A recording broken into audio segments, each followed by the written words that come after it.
Welcome back to the Road to Great Health podcast, where we discuss natural solutions to today's worst health problems. I got my voice back. And we're back in business. Last week was rough, man. And if you guys saw that podcast, thanks for sticking with us on that one. That one was rough. I'm Dr. Kevin Lenderman with Dr. Kevin's Wellness Clinic in South Louisiana, and I'm joined by my mentor, Dr. Rob DeMartino of Las Vegas. Doc, how's it going today? Doing great. Happy you got your voice back. Happy to be here. Ready to talk about some beautiful sunlight. I'm like you. I don't do well when I can't talk, man. I don't barely can function in the clinic, right? I talk all day. Right. And then if you tie my hands together, I can't talk either way. So I have to have my hands to talk, you know? Yeah. And you being Italian, I know you get it. It's way worse. Yeah, it's way worse. So I wanted to spend a couple minutes and kind of recap what we've covered so far, because we've covered a lot. The first concept we wanted to introduce you guys to was energetic debt, which means your energy system is broken and you're spending more energy than your body can make. And that's the first step to chronic disease. And then we talked about how that leads into autoimmune problems, because as your body gets more and more dysfunctional, your tissues get more unhealthy and your immune system is trying to clean up that unhealthy tissue. Then we went into what's actually doing the damage. And we talked about things like electromagnetic fields. And last week we talked about blue light. And so today we wanted to kind of flip that coin over and talk about healthy light. Because make no mistake, and Dr. Rob, correct me if I'm wrong here, but we are like a big solar panel. We are light beings. Would you agree? Yeah, absolutely. There is no life on this planet without the sun. Yeah. Right? There's no life on this planet. If the food chain would completely fold upon itself, we would fold upon itself. I mean, look at, again, any dystopian movie. There's gray, there's no sun, right? Even in marketing, like they try to like make you feel bad, like it's a gray outside, like you're indoors, you're under fluorescent lighting, and when they want you to think of something else, you're out in the field. Right. It doesn't exist without it. We are built to be in that sun and way more often than we are now. Right. And one of my favorite sayings whenever I'm talking to patients is back in the hunter-gatherer days, because it, yes. It really is true. Think about how our brain and body and nervous system and immune system and stress system and all of these things have developed over thousands, possibly hundreds of thousands of years. And then, boom, we have 2025. And how radically different things are. And that's really what we're getting to, is that we are living in this weird alien planet that is unlike anything that our body has ever been developed around. And ladies and gentlemen, it's making us sick. And that's what we're trying to get at.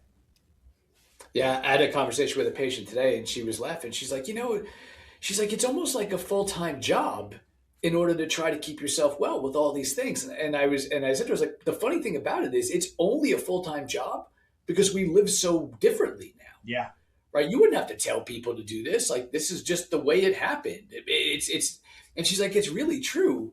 Because it would just be what happened, right? Like the ideology of like, oh, we have to make time to go out and get sun. People are like, well, I don't have time for that. I'm like, you would have never had to make time for that. That's where you were. Yeah. Humans have been in sun since there were humans on Earth. Forever, right? And this is part of Darwin always talked about the conditions of existence, right? What does it take to survive and exist? And then the lunacy of that is that we're here in 2025 and we're telling people whatever you do, stay out of the sun. Right. Or slather yourself in chemicals that will block the sunlight. And, we're watching everyone's health completely get destroyed from that.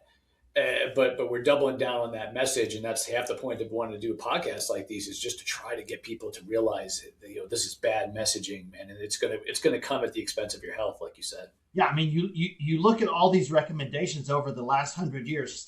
Stay out of the sun, wear sunscreen, avoid salt, don't eat eggs. I mean, it's like even a broken clock's right twice a day, right?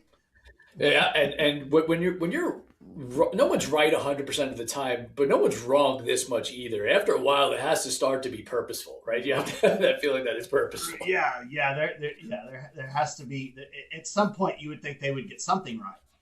And so Today we wanted to really go into sunlight and red light and why we use that in our practices and what we're trying to replace and the benefits. And, Doc, the first question I have for you is, okay, I walk outside as the sun is coming up and I look at the sunrise. What happens to my physiology? Take us through that.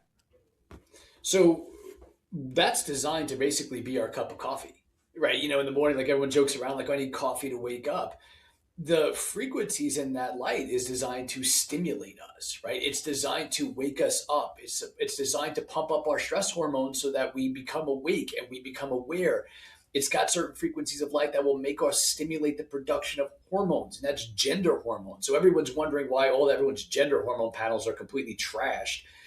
It's because they're just not seeing this type of light. But really the most important thing is that type of light that you will get close to early morning sunrise is one of the most healing and beneficial frameworks of light for our mitochondria, which is, again, our energy generators that run the whole system, right? The more energy we have, the better off we typically go, the longer we live, the better quality we live. That frequency of light is incredibly powerful for that. And we just skip it. Yeah. The vast majority of people never even come close to seeing it. I mean, I can't tell you, 3 times this week already I've had conversations with people that say, well, I go to work before the sun comes up and I go home after the sun goes down. Yeah. Well, that's not going to work. Right. And those, well, what am I supposed to do? Well, do you have colleagues who go outside to take smoke breaks? Yeah, great. You can go outside to take sun breaks. Right. If they can go outside to make themselves unhealthy, you can go outside to make yourself healthy.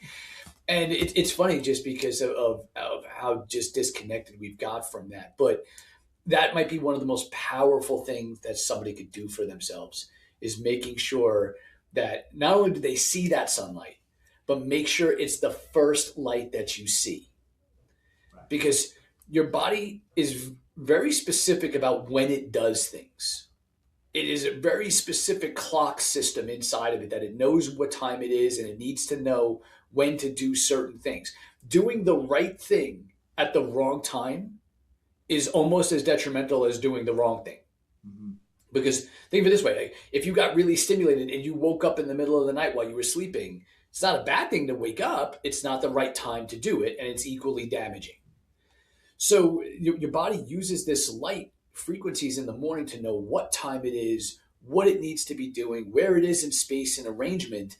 And that's really important for setting those clocks, because most of the people, when we check them, we created an entire biology around this called chronobiology, right? The timing of the way the body does things. Most people's bodies have no idea where they are. And the way that you start doing that is by getting your eyes and your skin in the game and exposed first thing in the morning so you can set that clock. Great. It's 6 a.m. I know that now. Now I know how to move forward. Versus if you look at your phone, and we've talked about this, now your body says, oh, it's noon. Well, you just lost 6 hours, right? You do very different things at noon. You don't make hormones. When you get that middle of the day sunlight, your body stops your gender hormone production. That's purposeful. So, and people, again, all they see is that middle of the day sun, whether it's actually outside or just on their phones or their screens or their indoor lighting, and they wonder again why their hormone panels are just completely trashed.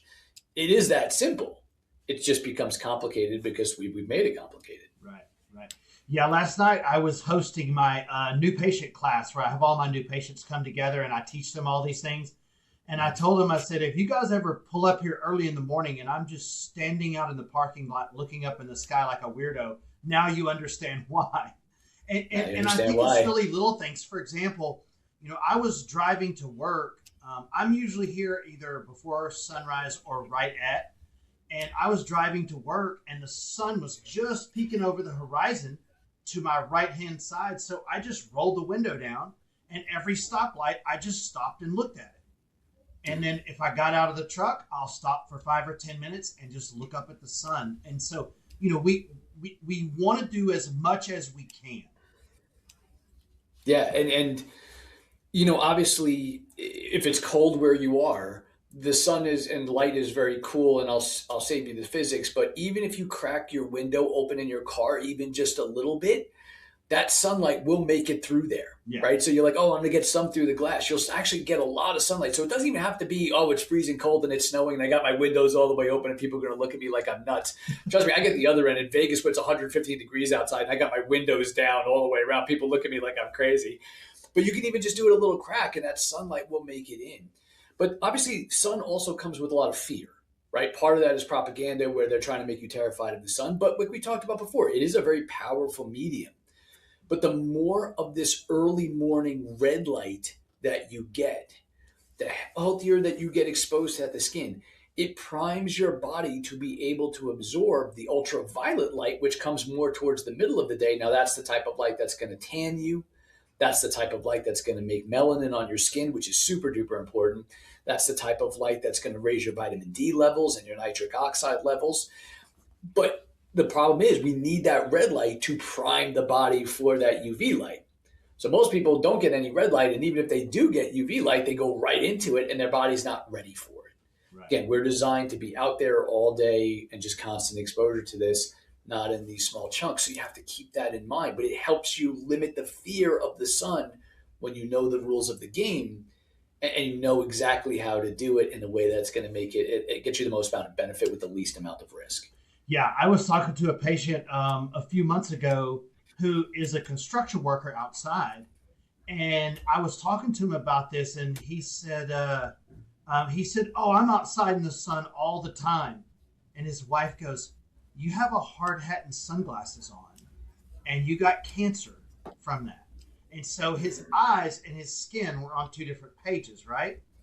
Yeah, sunglasses, I think I've said this before, is one of the worst inventions in the history of mankind. And I actually kind of got into a little bit of a tussle with somebody online because they were going on and on about stay out of the sun, skin cancer awareness, melanoma, all these different types of things. And the profile pictures, these giant sunglasses that cover, the entire face.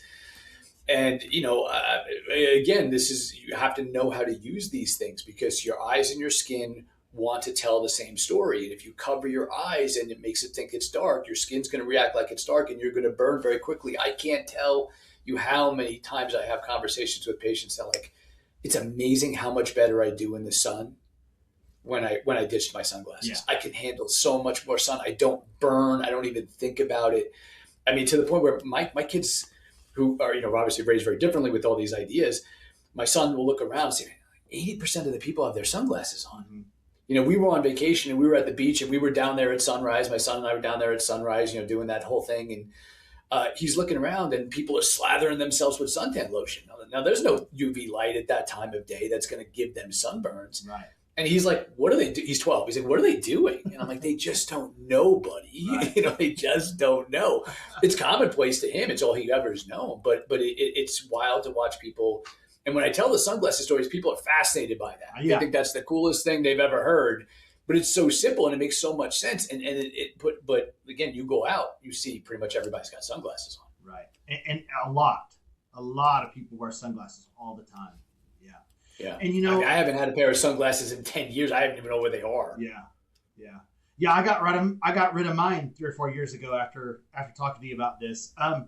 So, if you back up again to the hunter-gatherer days, we were sleeping on the ground and the sun would pop over the horizon and hit our skin and our eyes, which would tell us the day is here. We need to wake up. We need to fight off predators. We need to, go have energy to search for food. And so that's what we're really talking about, getting back to that sort of the way your brain was actually developed to function. And, me being a big deer hunter, I actually experienced this in real life because, you're sitting in the deer stand before the sun comes up and you just feel terrible. You're tired. And then as soon as the sun pops over the horizon, you just get you wake up, you get this burst of energy. The whole woods wake up, actually, the birds and everything starts chirping, the squirrels start moving. And it's that early morning red light that activates that whole natural pathway. Yeah, and it's so healing for us. And we always say heal in the red. Yeah. You heal in that red light. You just do. And it's funny because you don't have to tell animals this. Right. They just know, right? They know how to do it. It's instinctual. They know how to do it. And we do too. We've just lost it because we have these big brains and we can make bad decisions about it, or tell people to make bad decisions that they trust. But you really need to be healing in that red. It's what drives the production of that. And it's amazing when people make those changes, they notice it right away. They notice it so quickly. They're like, man, I felt so much better. And even now, it's not that cold for us. It's like 60 degrees here now, even though we're in the middle of December. But it's still pretty sunny. But we're at the time frame where we have a low light era, right? We have about 6 or 8 weeks in Vegas now where no matter how much time in the middle of the day you spend outside, the sun is not at the angle that's going to make vitamin D. So people call that flu season. It's low light season. Yeah. Right. That's why they tell you if your vitamin D is good, you won't get the flu. Well, when you're in a situation where there's no sun to get vitamin D, you get a flu season. Yeah. Right. But it's so funny because I keep talking to patients and I feel like not as good as I did. And I'm like, yeah, well, because it's just the situation of where we live. And then they're like, yeah, I can't wait for that sun to come back around. I can't wait to sun. Once you sink back to it, though, it gets addicting. It does. Because you feel great in it. Yeah. You feel great in it. Yeah, exactly. So if you can imagine a human development. So we talked about last week that we need darkness before bed. So the sun goes down at 6, 7, 8, 9, 10. We start making melatonin at 10. We need 8 hours of repair. 11, 12, 1, 2, 3, 4, 5, 6. The red light comes up at 6, hits our skin and eyes, produces energy and everything we need to take on the day. And so that is the big circadian rhythm that we try to get our patients back into so that they can activate all of those natural repair processes. That's why this is so important. And Doc, I know you do it, I do as well. I tell my patients light management is the single most important thing you can do for us. Yeah, especially if you're trying to get well, right? And the coolest thing about it is trying to get well or trying to stay well. It's the same story. Right. So being like, well, what do I have to do after this? Well, learn to do it now, because if you keep doing this, you'll never see me again. And, I'm very nice people, but I hope you have better things to do than come to our clinics with chronic diseases, right? Like if you anchor down to this, and I've done this for a long time, right? So have you. You see the patients who they buy into it right away, they start doing it immediately, and they cruise through care. Yeah. And then you get the other people that it takes you like 3 or 4 months to kind of convince them to start doing that sort of stuff, and then they do it, and then all of a sudden it's a very different outcome. And then of course you got the people who don't do it at all. But it's an amazing thing of that once you start to manage your light diet, so to speak, trumps so many different things, because everything could be perfect. But again, if you don't have enough power and you don't have enough during the day and you don't have enough darkness at night to heal, right? You're not going to fix a car engine with it running. Right. Right? You have to be able to shut down. So when we talk about circadian rhythm, everyone thinks that means when their alarm clock goes up, so when they know to go to work or not. It's nothing to do with that. It has everything to do with your body knowing what time it is and when it needs to do certain things and not skip steps. Most of us are skipping massive steps. Yeah. Now, Doc, one of the ways that we measure this is through a saliva test where we measure nitric oxide, correct?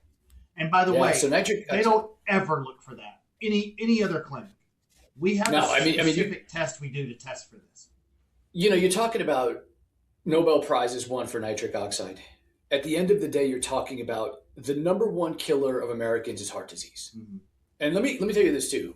So before we even talk about nitric oxide is made from UVA light, right? So that's UVA is the strongest. As we move from that red morning light into the UV spectrum, there'll be red light, UVA, UVB, which is where you make vitamin D, and then back to UVA, and then back to red light at the end of the day.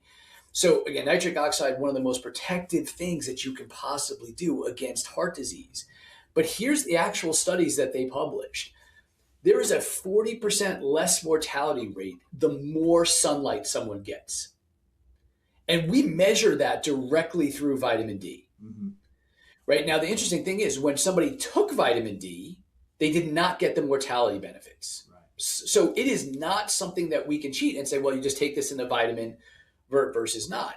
But if we told people to avoid the sun, for every 1 case of melanoma that you would avoid, you would kill 75 people from heart disease. Yeah, I've read that. That's the stats. Yeah.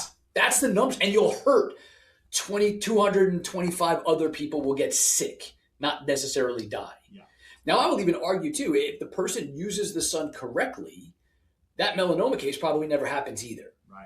Right. So I'm not trying to downplay the melanoma case, but what I'm saying is this ideology of avoiding that for that, I mean, it is going to be a catastrophic thing. And nitric oxide, important to measure, important to know. It goes back to the sunlight story. And again, you don't hear people talk about nitric. There's lots of companies out there that sell nitric oxide supplements, but you never hear anybody talk about that fact that, I mean, I went to a conference, they talked about it for an hour, and then they never mentioned once that it's made by UVA light. Right. I was so upset. I'm going, we're not even going to mention this. I mean, I know we're hawking supplements here, and that's fine. Like, there's a time and place for that. I'm like, but we're not even going to mention the fact that this is a light-based molecule. Right. But it's so important to keep your heart healthy, your blood vessels healthy, your blood flow healthy. Again, entire books and Nobel Prizes given just on that one molecule. Mm-hmm. Yeah. And so for you guys listening, the difference in philosophy of your regular wellness office and the Beyond Functional Medicine program that Dr. Rob created is it's easy to measure your nitric oxide and go, take this nitric oxide supplement. That's like paying someone to do push-ups for you. Then you're dependent on a supplement, just like you were dependent on a medication. That's not what we try to do. We try to fix your body to make its own nitric oxide. So then you become healthier long-term and not propping up a failing system with the next latest and greatest supplement. And that's why we don't talk about supplements so much like most wellness practitioners, is because our goal is to actually repair the systems in your body instead of just supplementing everything. Yeah, I think it's really important because I think one of the greatest ways somebody has really, truly freedom is through health. Right. Right. I mean, look at the bankruptcy stats. Most of the bankruptcy stats are because of healthcare costs. Yeah. Right. So I don't want someone to be dependent upon a doctor. I don't want them to be dependent upon a drug. I don't want them to be dependent upon a supplement. I don't want them to be dependent upon me. My business model is probably not that great, right? Because my job is to obsolete myself. Right. Exactly. But I feel it's really important. Like, I always tell people, my job is to help you catch up. Right? What you would do in this, if you put all this into place, would just take you a really long time to heal. We're going to expedite that process. We're going to get you fixed. But these are the things that you're going to anchor down and do forever. And if you do them, and you do them with your family, and you tell your kids this, and you tell your friends and family this, we're going to have a significantly greater health outcome for the country. And it's there's a time and place for supplements. There's a time and place for medications. Don't get me wrong. Right. But at the end of the day, you cannot win a game that you don't know the rules to.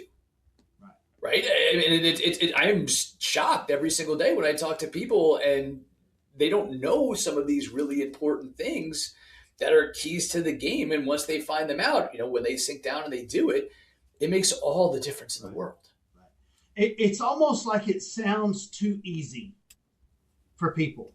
You mean I can just ground myself and get sun and do these certain things and it will help me get better?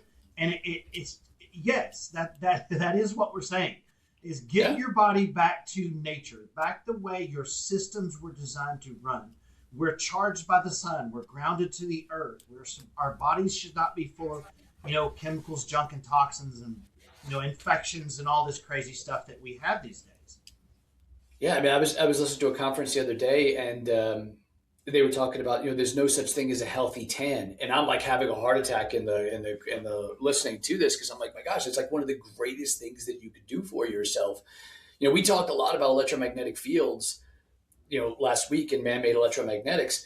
One of the most protective thing that we have against all these man-made electromagnetic fields is melanin, the coloring on our skin. So I always talk to my patients about, look, this is about responsible color change. I'm not talking about burning. I'm not trying to talk about doing this overnight. But when you do this and you do this regularly, what will eventually start happening is your skin color will change. It will stay that way. And eventually you don't even start thinking about sunlight and stuff because your body can just tolerate it. Now it takes time for it to be able to do that. That doesn't even get into, when people eat processed fats and seed oils and all those different types of things, their skin's going to burn a lot faster. But the darker you can get your skin, there is direct outcomes to healthier populations, right? And that will always, we measure that with vitamin D as a proxy. But again, it's gotten too simple. Like you said, everyone just takes vitamin D as a supplement. Yeah. Makes it look good on paper, but you do not get those benefits. Right. It has to be earned through the power of the sun. Now, people sometimes don't live in places with high sunlight.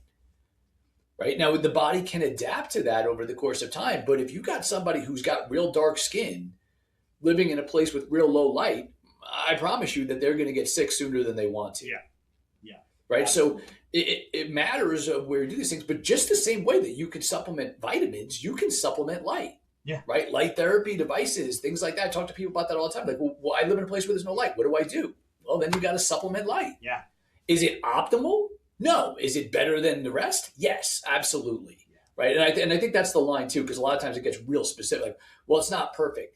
It doesn't have to be perfect, but you have to be on the high side of good. Yeah, exactly. That's why we use like the Emerson light machines and, all the devices that we do is just to try to hack the body to activate some of these healing mechanisms so that we can get sick people truly well instead of depending on medication or depending on a bunch of supplements. Yeah, no, I mean, it's the same thing. Even with this ideology now of like peptides are starting to get a big traction in natural medicine. Right? This is another methodology of control, right? You're not required to take peptides to be well, right? That's where my head goes. Can it help? Yeah. Are you required to do that for health? No, it's a ridiculous sentiment. There are things we are required to do for health. And if we do those first, then you can play around with whatever else you want. But we're flipping it. And it just becomes completely backwards. And we're seeing the outcomes of that now. Yeah. So in closing, just some real simple home recommendations. See the sunrise with your feet touching the ground, taking some deep breaths as many mornings as you absolutely can. And on the mornings you can't, get a few minutes here, a few minutes there. Stop 3 or 4 minutes before walking in your office and just look up into the sun.